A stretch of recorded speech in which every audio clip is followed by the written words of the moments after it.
ये चुनाव में जो घमंडिया गठबंधन इकट्ठा हुआ है, 12 लाख करोड़ के घपले, घोटाले, भ्रष्टाचार करने वाले लोग इकट्ठा हुए। मैं आपको बताना चाहता हूं, मोदी जी चौधरी चरण सिंह जी के गौरव समारोह में आए, उस दिन उन्होंने भ्रष्टाचारी बचाओ रैली बनाई और वो रैली में भ्रष्टाचारियों को संरक्षण देने की बात करी। मैं आज इस मंच से समग्र उत्तर प्रदेश की जनता को कहना हूं, 2014 में मोदी जी ने कहा था, जिन्होंने भ्रष्टाचार करा है वो जेल में जाएंगे, और 2024 में भी कह रहे हैं, जिसने भ्रष्टाचार किया है वो जेल की सलाखों के पीछे चले जाएंगे। मुझे बताओ, जिन्होंने 12 लाख करोड़ रुपए का भ्रष्टाचार किया, उनको जेल में डालना चाहिए या नहीं डालना चाहिए? जोर से बोलो, डालना चाहिए या नहीं डालना चाहिए? भाई और बहनों, उनका मकसद परिवार के लोगों को मुख्यमंत्री, प्रधानमंत्री बनाना है। मोदी जी का मकसद देश के किसान, गरीब, मजबूत, दलित और आदिवासी को मजबूत बनाकर अपने पैर पर खड़ा रहना है। आज मुझे अंत में इतना बताइए, संजीव बालियान को प्रचंड बहुमत से जिताएंगे क्या? अरे जोर से बोलो, जिताएंगे? बालियान आगे आओ आप जरा। संजीव बालियान ने मंत्री रहते हुए पश्चिम उत्तर प्रदेश के लिए बड़ा काम किया है। संजीव बालियान को प्रचंड बहुमत से जिताएंगे? 14 की 14 सीधे मोदी जी की झोली में डालेंगे? मोदी जी को तीसरी बार प्रधानमंत्री बनाएंगे? 400 पार करेंगे? तो मेरे साथ दोनों हाथ उठाइए, उठाइए दोनों हाथ, विजय के विश्वास की मुट्ठी बींचिए और प्रचंड आवाज से बोलिए, भारत माता की, भारत माता की, वंदे वंदे, जय श्री राम, जय जय श्री राम। आप सभी का बहुत बहुत धन्यवाद।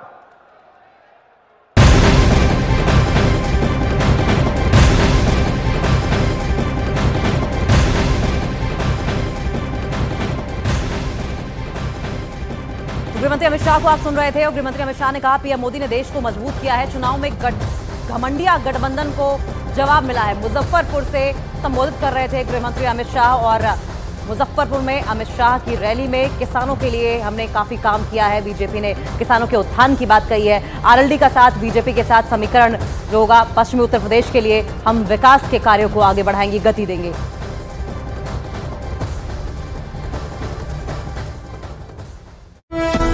हमले से जुड़े मनी लॉन्ड्रिंग केस में गिरफ्तार किया था।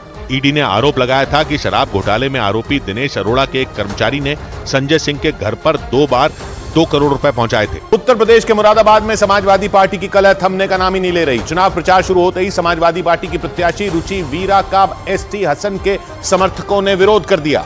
रुचि वीरा को समाजवादी पार्टी के नेता एसटी हसन की टिकट काटकर मुरादाबाद से टिकट दी गई थी और अटकलें लगी थी कि अखिलेश यादव को यह फैसला जेल में बंद आजम खां के दबाव में लेना पड़ा था। लेकिन चुनाव प्रचार के दौरान उन्हें एसटी हसन के समर्थकों का विरोध झेलना पड़ा। मुरादाबाद नगर निगम में समाजवादी पार्टी के पार्षद सद्दाम हुसैन रुचि वीरा पर भड़क गए। उन्होंने एसटी हसन की खूब तारीफ की, लेकिन तारीफ करते करते उन्होंने रुचि वीरा का विरोध शुरू कर दिया। आप पूरे शहर में लोकसभा में घूमती फिर रही हैं, आपका हम इज्जत करते हैं, हमें कोई ऐतराज नहीं है, मगर आप एसटी हसन साहब को अभी एक बार आपको जानना जरूर चाहिए। समाजवादी पार्टी के पार्षद ने जैसे ही ये तेवर दिखाए, वहाँ मौजूद दूसरे लोग नाराज हो गए। उन्होंने उनके हाथ से माइक छीन लिया, लेकिन ये सब होने से पहले उन्होंने एसटी हसन का खुलकर समर्थन किया। सैयदों की इज्जत करते हैं, सैयद के लिए अपनी गर्दन बढ़ा देंगे, अपने आप को तबाह कर देंगे। यूपी की मुरादाबाद सीट के लिए समाजवादी पार्टी में जबरदस्त झगड़े की खबर आई थी। सूत्रों ने बताया था कि आजम खां के दबाव में समाजवादी पार्टी ने रुचि वीरा को टिकट दी। जबकि इससे पहले समाजवादी पार्टी ने मुरादाबाद से एसटी हसन को उम्मीदवार बनाया था, लेकिन एक वक्त पर समाजवादी पार्टी की मुरादाबाद सीट से उम्मीदवार बदलने की खबर आ गई थी। समाजवादी पार्टी में रुचि वीरा का ताल्लुक आजम खां के खेमे से माना जाता है। वैसे 2019 में मुरादाबाद से एसटी हसन को भी कुछ इसी तरह टिकट मिली थी। पहले पार्टी ने इस सीट से नासिर कुरैशी को टिकट दी थी, लेकिन बाद में नासिर कुरैशी की टिकट काट दी गई थी और 2019 में एसटी हसन को मुरादाबाद से समाजवादी पार्टी का उम्मीदवार बनाया गया था और उन्होंने बीजेपी के कुंवर सर्वेश सिंह को 50,000 से ज्यादा वोटों से हरा दिया था। यानी 2019 के चुनाव में जब बीजेपी की लहर थी, एसटी हसन ने मुरादाबाद सीट समाजवादी पार्टी की झोली में डाल दी थी। 2019 के लोकसभा चुनाव में मुरादाबाद से कांग्रेस के इमरान प्रतापगढ़ी भी चुनाव लड़े थे, लेकिन उन्हें केवल 60,000 वोट ही मिले थे, जबकि समाजवादी पार्टी के एसटी हसन और बीजेपी के कुंवर सर्वेश सिंह के बीच जीत का अंतर ही 50,000 से ज्यादा वोटों का था। लेकिन 2019 में पार्टी को जिताने वाले एसटी हसन को इस बार टिकट ही नहीं मिली। वैसे मुरादाबाद सीट पर जीत हासिल करने वाले कई उम्मीदवारों को दोबारा मौका मिल चुका है। मुरादाबाद में जीत हासिल कर चुके 11 मुस्लिम प्रत्याशियों में 6 फिर से वहां चुनाव लड़ चुके हैं, क्योंकि जीत हार का फैसला वहां की 45% मुस्लिम आबादी करती है और इस वजह से समाजवादी पार्टी और कांग्रेस ने कई बार वहां से मुस्लिम प्रत्याशियों को मैदान में उतारा। 2009 में तो कांग्रेस ने बड़ा दांव खेलते हुए भारतीय क्रिकेट टीम के पूर्व कप्तान मोहम्मद अजहरुद्दीन को वहां से मैदान में उतार दिया था और अजहरुद्दीन ने मुरादाबाद सीट अपने नाम कर ली थी। अजहरुद्दीन पर सन 2000 में मैच फिक्सिंग का आरोप लगा था और उनके क्रिकेट खेलने पर बैन लग गया था। इसके बाद अजहरुद्दीन ने 12 साल तक कानूनी लड़ाई लड़ी थी और अजहरुद्दीन पर लगा बैन हट गया था, लेकिन उन्होंने क्रिकेट की पारी छोड़कर सियासी पारी का आगाज किया और 2009 में यूपी की मुरादाबाद सीट से चुनाव जीता था। लेकिन उनका सियासी करियर भी विवादों में रहा, क्योंकि उन्होंने 5 सालों में सदन की केवल 2 बहसों में हिस्सा लिया था और सिर्फ 5 सवाल पूछे थे और इसकी वजह से वो विरोधियों के निशाने पर आ गए थे। लेकिन कांग्रेस ने 2014 में एक बार फिर अजहरुद्दीन को टिकट दी, लेकिन इस बार उनकी सीट बदल दी गई। उन्हें राजस्थान के टोंक से प्रत्याशी बनाया गया था, लेकिन 2014 का चुनाव वो हार गए थे। इसके बाद 2019 में अजहरुद्दीन को चुनाव लड़ने का मौका ही नहीं दिया गया था। उधर सुप्रीम कोर्ट ने चुनाव आयोग और केंद्र सरकार से ईवीएम के वोटों की गिनती का वीवीपैट की पर्चियों से मिलान करवाने पर जवाब मांगा। सुप्रीम कोर्ट में याचिका दाखिल कर ईवीएम के वोटों की गिनती का वीवीपैट मशीन की पर्चियों से मिलान कराने की मांग की गई है।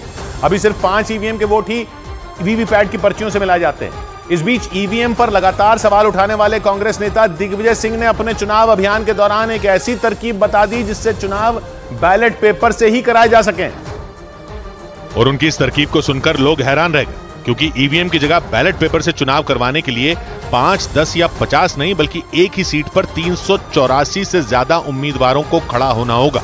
दिग्विजय सिंह 33 साल बाद अपने गृह क्षेत्र मध्य प्रदेश की राजगढ़ सीट से चुनाव लड़ रहे हैं। 2 दिन पहले उन्होंने राजगढ़ संसदीय क्षेत्र में वादा निभाओ पदयात्रा शुरू की। इस दौरान उन्होंने आगर मालवा जिले में इसी फॉर्मूले को जनता के सामने रखा और राजगढ़ सीट पर करीब 400 लोगों से नामांकन दाखिल करने की अपील